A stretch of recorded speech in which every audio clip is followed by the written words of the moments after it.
Bonjour et bienvenue dans les mystères de la Chambre jaune. Aujourd'hui, je vais vous parler d'un tome 3.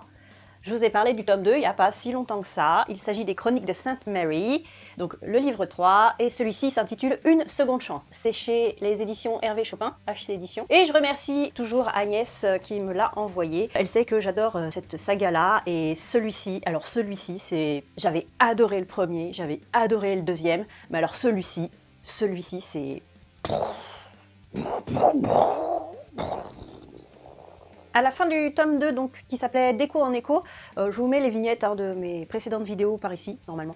Donc à la fin du tome 2, on voyait que les historiens de Sainte Mary, alors je vous rappelle vite fait, Sainte Mary, c'est un institut d'historiens qui retourne réellement dans le passé pour être témoin de ce qui s'est passé, vraiment. Et ils ne doivent pas interagir, parce que sinon ça chamboulerait tout, effet papillon, machin, bref. Vous connaissez un petit peu les bails. Donc, il prévoit d'aller visiter, entre guillemets, la guerre de Troie pour voir comment ça s'est passé, pour voir par exemple si le cheval de Troie a vraiment existé, si Hélène a bien été enlevée, enfin bref, comment ça s'est passé, cette fameuse guerre de Troie, parce que ça s'est passé il y a très longtemps et on a très peu de traces de tout ça. Donc, il y a une espèce de préparation. Je crois qu'au tout début, Max est envoyée dans une sorte de formation ou de séminaire, donc elle n'est pas là pendant quelques jours, et quand elle revient, ils sont tous bleus là-dedans, les schtroumpfs, tout le monde est bleu. Donc elle essaye de savoir ce qui s'est passé, elle est furieuse parce que on peut pas aller en mission dans le passé quand on est bleu. Donc ça met en stand-by tout l'institut, sauf elle bien sûr, parce qu'elle n'était pas là. Donc elle essaye de savoir un petit peu ce qui s'est passé. Bon, ça c'est très drôle, c'est très cocasse, on nous explique, bon c'est un petit peu, c'est de l'humour anglais comme d'hab. Le souci c'est que quelqu'un devait accomplir une petite mission, un voyage avant retraite pour une personnalité qui est fan de Newton. Donc c'est Maxwell qui va devoir accompagner cette personne, voir Newton. Donc le voir, mais pas l'approcher, pas interférer avec le cours du temps. Bien sûr, ça se passe mal, comme d'habitude, dans cette saga-là, il y a toujours un truc qui foire, et qui fait que ça nous met dans des situations à la fois drôles et à la fois périlleuses et dangereuses, et on se dit mais pourquoi, mais comment ils vont s'en sortir, quoi. Et là, c'est encore le cas. Alors pour pas grand-chose, des fois c'est un tout petit truc, là c'est un petit miroir, elle a sorti un petit miroir, et Newton, ça lui a déclenché une grosse idée, et il s'empare du miroir, mais ils n'ont absolument pas le droit de laisser des objets à eux dans le passé, parce qu'après les archéologues, quand ils retrouvent des objets anachroniques, et ça perturbe tout. Donc il a fallu absolument qu'elle récupère ce petit miroir, et c'est parti en live, mais alors, la catastrophe, quoi. Heureusement, ça se finit plutôt bien cette petite histoire, c'est vraiment au début, c'est du micro-spoil. Alors après, je vais essayer de pas trop vous spoiler pour le reste, parce qu'effectivement, il se passe tellement, mais alors tellement de choses que j'aimerais vous raconter, parce que c'était vraiment super poignant. Donc je vais malheureusement pas pouvoir tout vous raconter, mais une partie seulement, la plus grosse partie, parce que voilà, comme je vous l'ai dit au début, et comme c'est écrit là, ils vont aller voir ce qu'il s'est passé pendant la guerre de Troie. Donc ils font déjà un repérage, une sorte de campement au tout début, ça doit être avant le siège, je crois, pour voir comment était la ville avant, et pour repérer aussi les endroits sur lesquels ils peuvent camper, entre guillemets, s'installer, pour ne pas que ce soit trop visible et pour passer le plus inaperçu possible. Donc ils font leur petit repérage, et ils décident ensuite, une fois que tout est bien prêt, de retourner à la fameuse guerre de Troie, à la fin du siège, pour savoir comment ça s'est passé juste avant, on va dire, juste avant le cheval de Troie, quoi. Qu'est-ce qui s'est passé? Et donc ils sont là en observateur, c'est les règles, on observe, c'est tout, mais forcément, il y a des trucs qui foirent. Forcément, c'est comme dans la vie, quand t'es pressé, il y a toujours un truc au dernier moment qui fait que tu vas être en retard, t'oublies tes clés, tu coinces ton blouson dans la portière, tout. Et là c'est pareil, et là tu paniques avec eux, tu te dis mais comment ils vont s'en sortir, et voilà, faut vraiment le lire, parce que on est comme dans un film, c'est tout le temps, on est tout le temps en panique, quoi, avec eux, et c'est génial. Donc ça se passe pas très très bien, d'ailleurs là je vous spoil pas non plus, parce que le tout début du livre, c'est une scène de ça, de Troie, et ensuite on revient un petit peu en arrière pour expliquer comment ils en sont venus là. Et la scène c'est catastrophique, c'est le chaos tout autour de Max, et on vit ça de l'intérieur, quoi. On vit la guerre de Troie de l'intérieur, c'est fou. Donc on apprend un petit peu plus de choses. Alors c'est sympa de se dire, ouais, effectivement, nous on voit ça un petit peu à travers les films, à travers les dessins animés, les BD, les livres d'histoire, et là on a l'impression d'y être, c'est ça qui est très sympa. Donc je vous spoil pas plus, sachant que ça c'est pas du tout la fin du roman. Il se passe encore plein de choses. Alors ensuite, elle a une autre mission en France pendant une guerre. Il y a beaucoup de choses, c'est très poignant, et il y a toujours des moments super drôles, et à côté de ça, on a des moments mais c'est pas possible quoi, c'est vraiment les montagnes russes. Alors avec ces livres-là, c'est vraiment les montagnes russes quoi.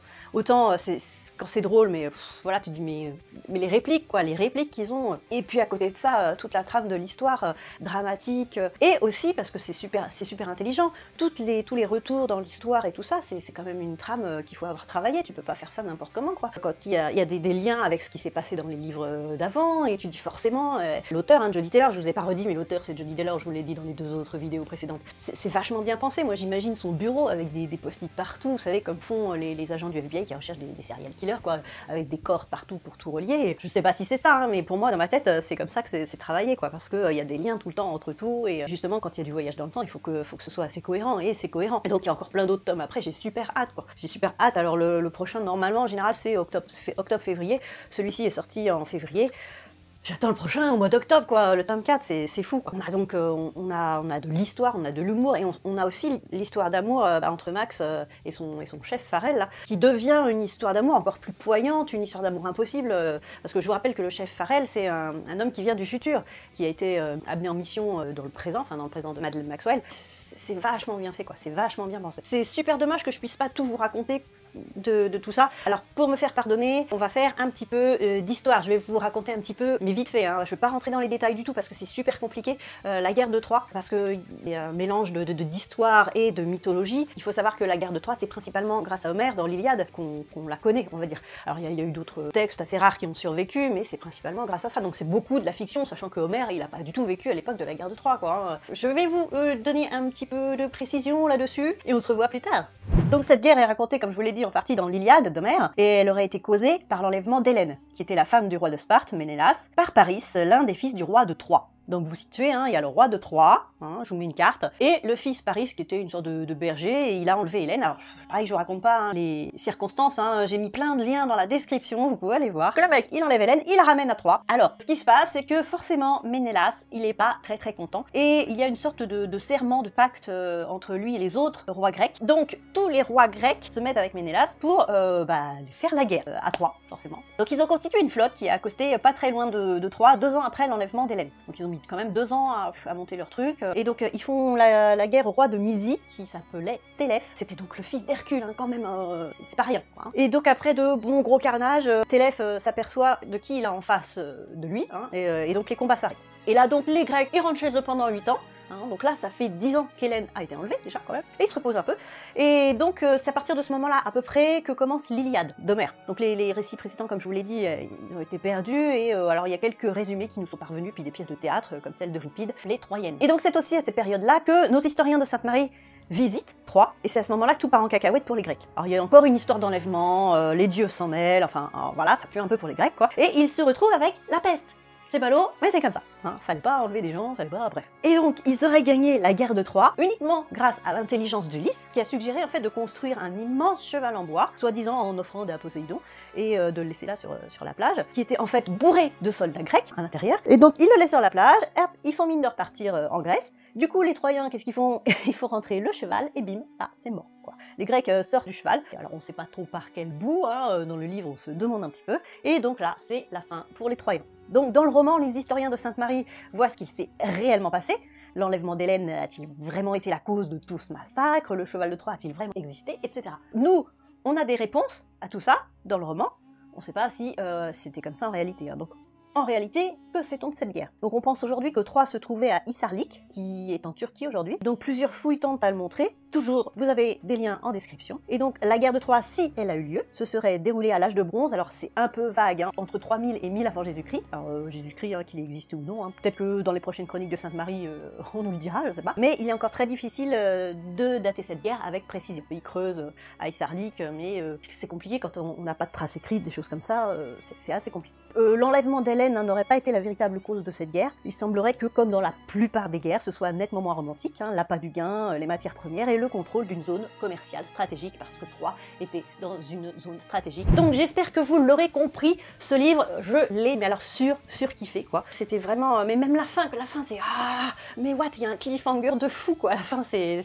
mais non, mais je veux le tome 4 tout de suite. Donc je vous le recommande, mais forcément avant, parce que si vous ne lisez pas les 2 précédents, vous n'aurez rien compris. Donc il faut vraiment commencer par le premier. J'adore cette série, quoi. J'adore vraiment cette série, c'est un truc de fou. Je vous la recommande, hein, ceux qui aiment l'histoire, ceux qui aiment l'humour anglais, hein, la science-fiction, et même il y a une histoire d'amour, quoi. Et moi je suis vraiment pas histoire d'amour, mais là c'est vachement bien fait, c'est super bien fait, quoi. C'est pas mièvre, rien du tout, parce qu'il y a des choix cornéliens à faire. Je vous recommande les Chroniques de Sainte Mary de Jodi Taylor, et sur ce, bonne lecture.